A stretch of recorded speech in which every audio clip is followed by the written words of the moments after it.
Estamos aqui em 1964 e vamos ver agora um Botafogo e Flamengo do Paulo Choco. Paulo Choco vai jogar porque o Paulo Choco entrou no lugar do Berico, chamado de um enganador.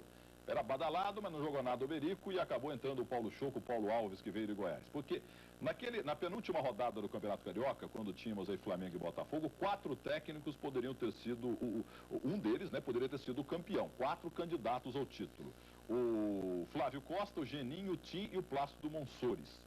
O Plácido Monsores, para quem não conhece no Brasil, não é tão famoso como o Flávio Costa, o Geninho e o Tim. Quem foi o Plácido Monsores? Foi um dos maiores jogadores da história do América, do meu Ameriquinha.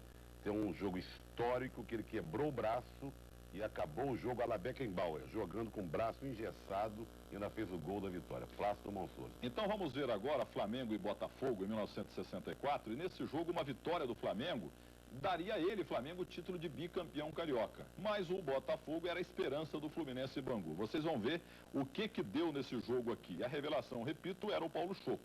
E nós, antes do jogo, nós vamos mostrar o jornal do Canal 100, o golpe. Nós vamos mostrar a revolução, imagens da época, agora dia 30, fez exatamente 30 anos, né? 1964 aqui no Canal 100 TV.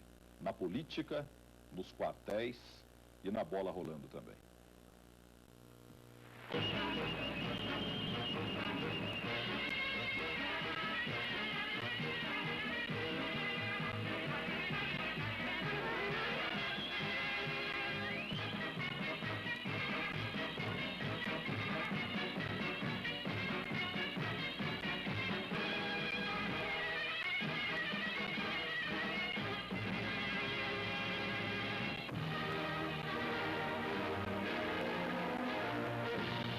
Tancredo Neves, no início dos anos 60, ocupa a chefia do governo.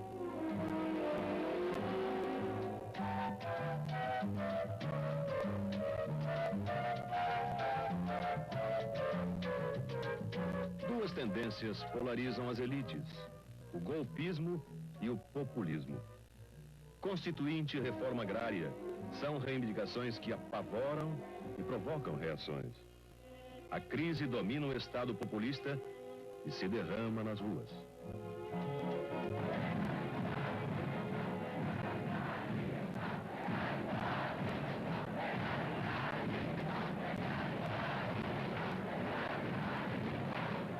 Sejam tranquilos e dentro em breve. O presidente Goulart decreta a nacionalização das refinarias e desapropria terras, frente a 300 mil trabalhadores e estudantes no comício da Central.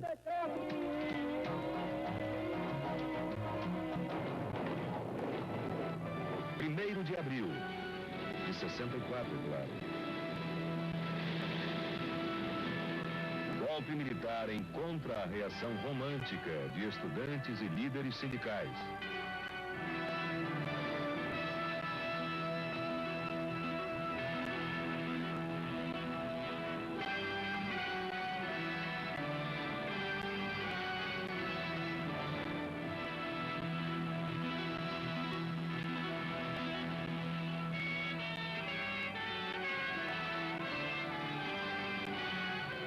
A oposição civil e militar ao populismo empolga o poder com o apoio da chamada classe média. Medo da inflação e da cubanização do país.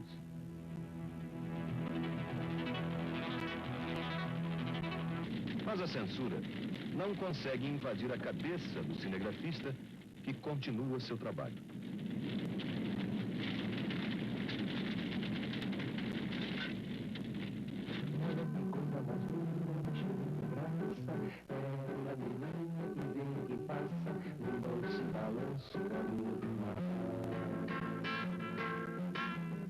Do corpo dourado, sol de panela, você balançado, é mais do poema, é mais linda que eu já vi passar. O Comando Supremo da Revolução põe na presidência o general Castelo Branco.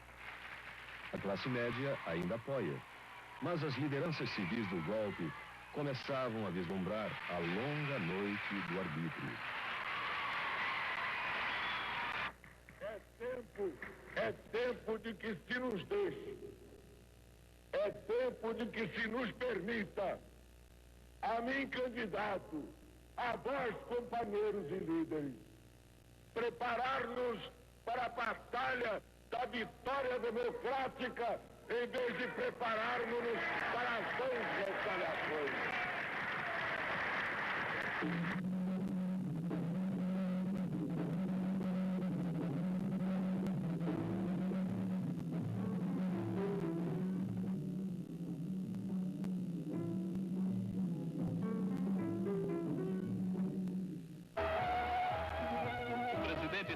Do Senegal, poeta e homem público, quer se aproximar do Brasil e veio dizer que os laços de amizade entre os dois países precisam ser estreitados.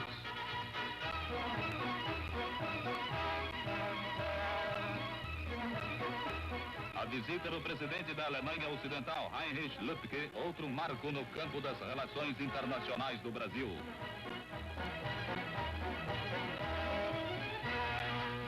Nos Estados Unidos, Lyndon Johnson obtinha a maior vitória eleitoral dos últimos tempos. O povo americano votou em Johnson pensando em Kennedy. E do outro lado do mundo, Khrushchev caía do trono ao peso de muitos erros e do culto à personalidade. As Olimpíadas de Tóquio, o maior acontecimento esportivo. O Brasil participou com muitos cartolas e alguns atletas esforçados e desprendidos. A equipe nacional foi até lá, viu as vitórias de outros e voltou sem uma medalha de ouro sequer. Os cartolas, apesar disso, se divertiram a valer com tudo pago.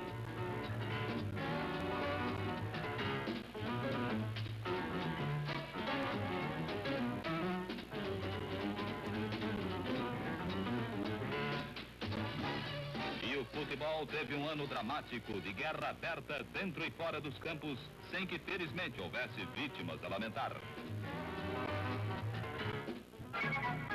O Botafogo era a última pedra no caminho do Flamengo. No reduto alvinegro, Garrincha ameaçava reaparecer, mas sobre seu mané, o técnico Geninho preferia manter um suspense à moda de Hitchcock.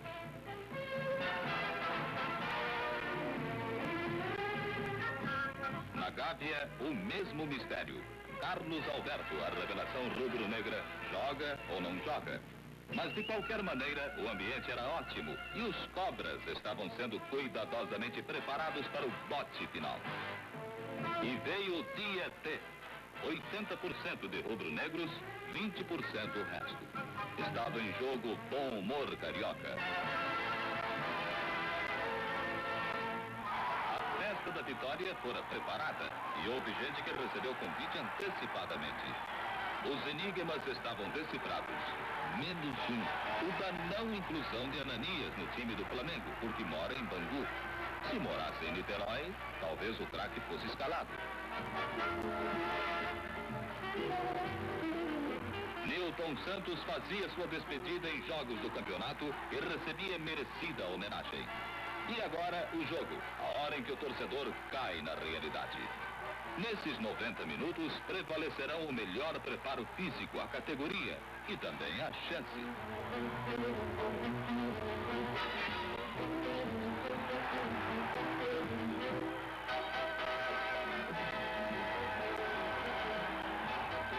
Logo nos primeiros minutos, Manga mostrava sua disposição de fechar o gol.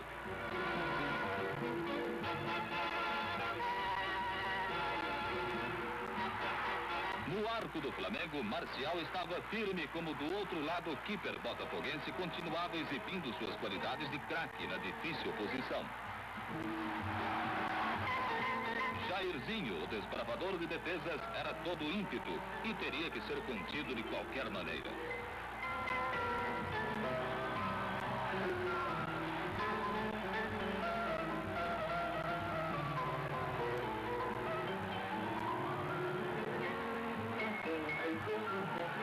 Pânico na área do Flamengo. O gol esteve por pouco.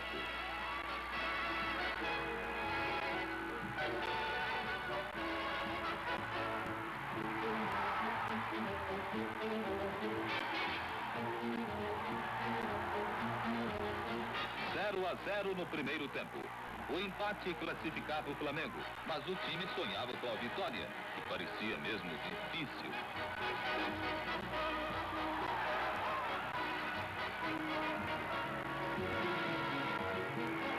Os rubro-negros iam caindo pouco a pouco de produção, com o time não sabendo como superar a sólida defensiva contrária. E veio o lance fatal.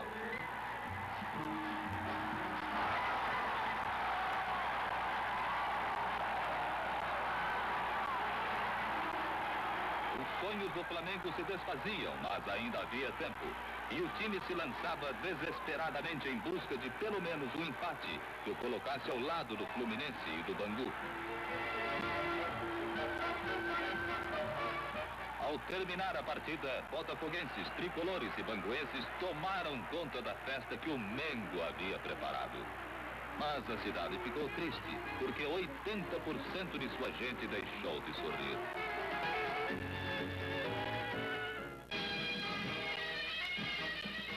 Aí, tá vendo, Trajano, meu caro Afonso, meu amigo da Manchete? No começo o Cid Moreira disse 80% Flamengo, 20% o resto. E o resto ganhou o jogo de 1 a 0, gol do Roberto Miranda de cabeça. E o Afonsinho fica emocionado aí, né, Afonsinho? São imagens monumentais, né? Muito bom ver antigos companheiros. Você viu o Gerson ali com o tupete ainda, né, Afonso? O tupete foi demais. Número 8 do Botafogo ali é o Gerson. E o Ayrton, que você deu a informação, o Ayrton Beleza, o Ayrton Touro, que faleceu, ele é o jogador que melhor batia na bola de primeira que você viu na vida? De primeira, e isso para um centroavante, ele pegava de primeira de qualquer jeito, é uma coisa impressionante. Para um centroavante é um recurso extraordinário. O Trajano, e com esse 1 a 0 aí, que na época o Flamengo era freguês do Botafogo, esse 1 a 0 fez com que a final fosse Fluminense e Bangu, que nós vamos mostrar daqui a pouquinho. Agora, o Ananias não pôde jogar só porque morava no bairro de Bangu, Eles moravam mesmo, mas isso aí é uma referência que eles fazem uma propaganda da época, que o Altair, que morava em Niterói, não tinha recebido um aparelho de barba. E aí todo mundo conhecia essa propaganda na época. Então eles fizeram uma brincadeira que o Ananias, como morava em Bangu, foi uma ligação com a propaganda da época com o Altair. E era jogador do Fluminense. Agora, Trajano, a gente viu aí imagens realmente fantásticas, né? Muito jovens, os políticos brasileiros, Tancredo de Almeida Neves, Leonel de Moura Brizola, mesmo estilo, tal, aquele jeitão dele, Jango, Dom Helder Câmara, os comícios, você esteve num deles? Você está dizendo, eu estava lá, mas você não se viu ali não, né, Trajano? Não, porque tinha 300 mil pessoas e o momento era muito grave.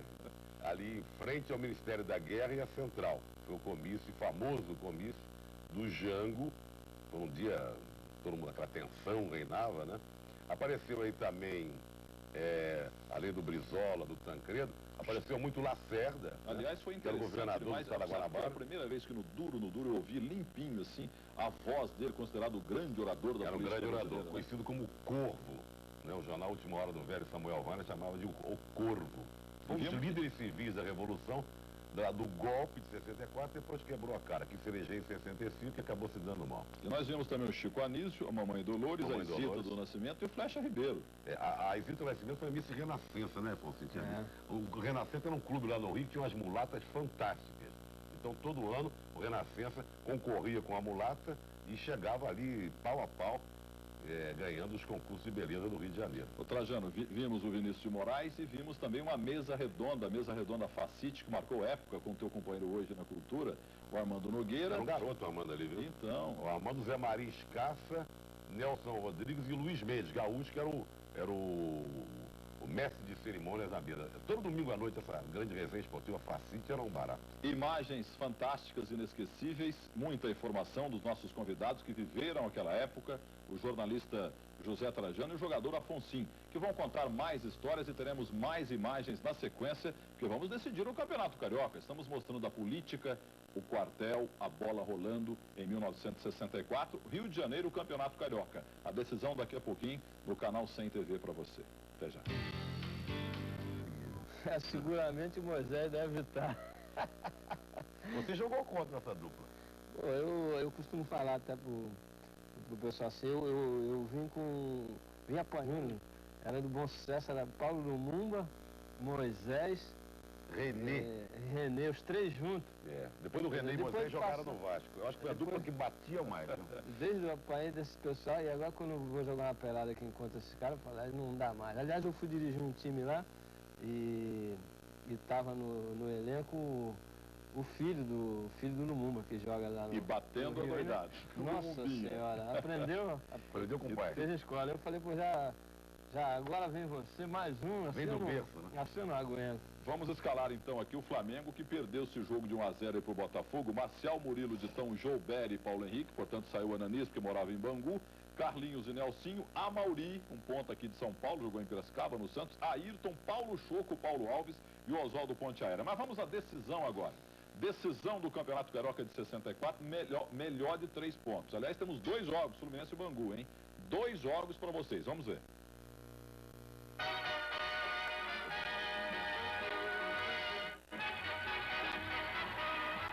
Chegando ao final do campeonato, lado a lado, Fluminense e Bangu teriam que disputar em melhor de 3 quem seria o melhor dos dois. O favoritismo pendia para os banguenses. Só os tricolores acreditavam na sua equipe.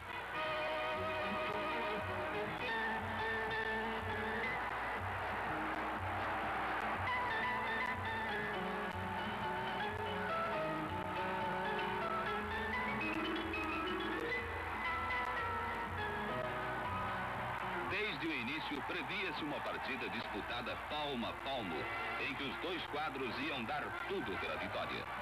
O Bangu perseguindo o título há muitos anos, e o Fluminense querendo mostrar que não era, como se dizia, o lanterninha dos grandes.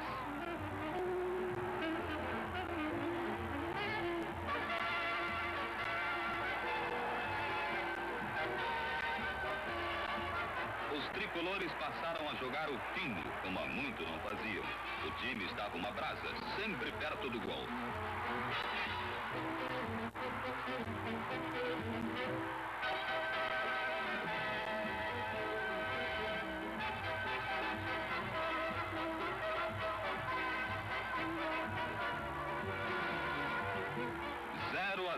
Que não refletia a melhor presença do Fluminense. E o time continuou pressionando com 2 garotos travessos nas pontas, dando muito trabalho.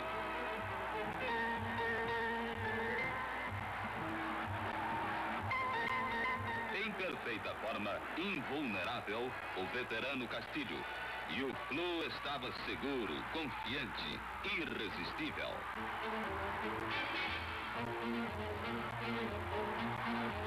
Jogo cheio de entusiasmo, disputado com vigor. E numa das investidas tricolores veio o lance que o juiz apontaria a marca penal.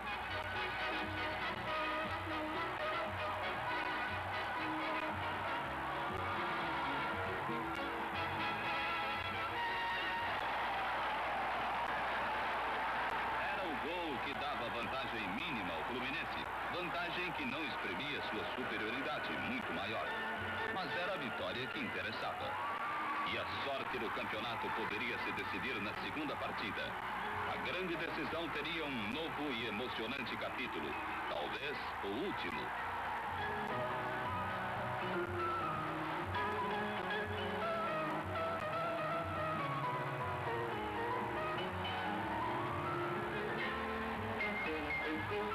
Mas os de Moça Bonita não iriam entregar os pontos facilmente. Nos primeiros minutos, só dava Bangu.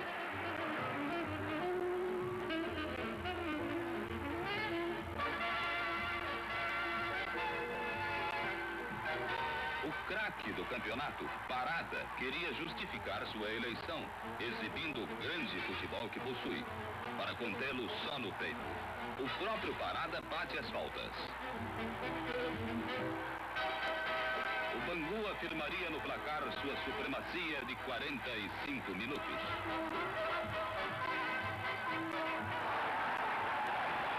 Vibraram banguenses e toda a coligação anti-tricolor. A partida não estava decidida, mas o Bangu pintava como possível vencedor, enquanto um dos generais da batalha, Tim, de sua trincheira, mudava as cartas do jogo. O gol de empate trazia alma nova aos tricolores.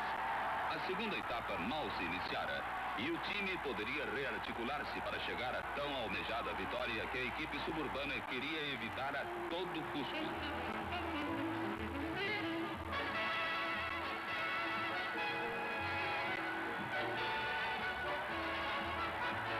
Mas mas estava escrito há 6.000 anos, como Nelson Rodrigues profetizara em suas andanças pelo futebol.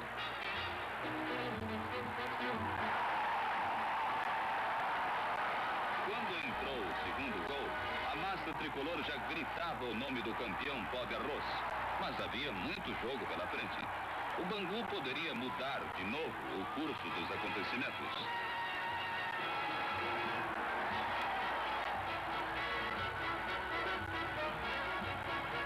Essa era uma tarde decididamente tricolor.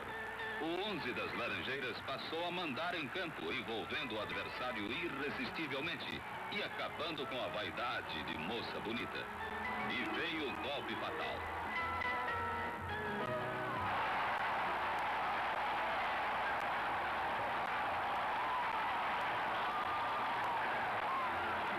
De todas as artes, só o futebol pode oferecer um espetáculo de tamanha vibração. A festa tricolor, que esteve ameaçada no finzinho do campeonato, pôde ser comemorada com toda a alegria que toma conta dos vitoriosos.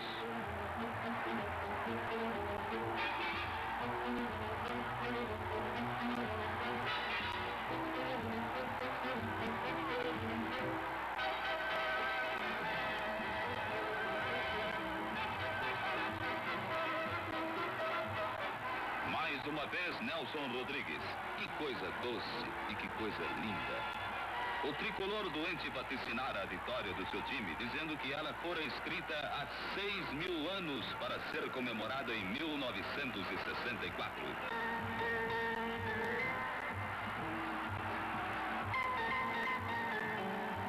Novamente o Fluminense dá a volta olímpica. Mais um título para o tricolor, o clube tantas vezes campeão.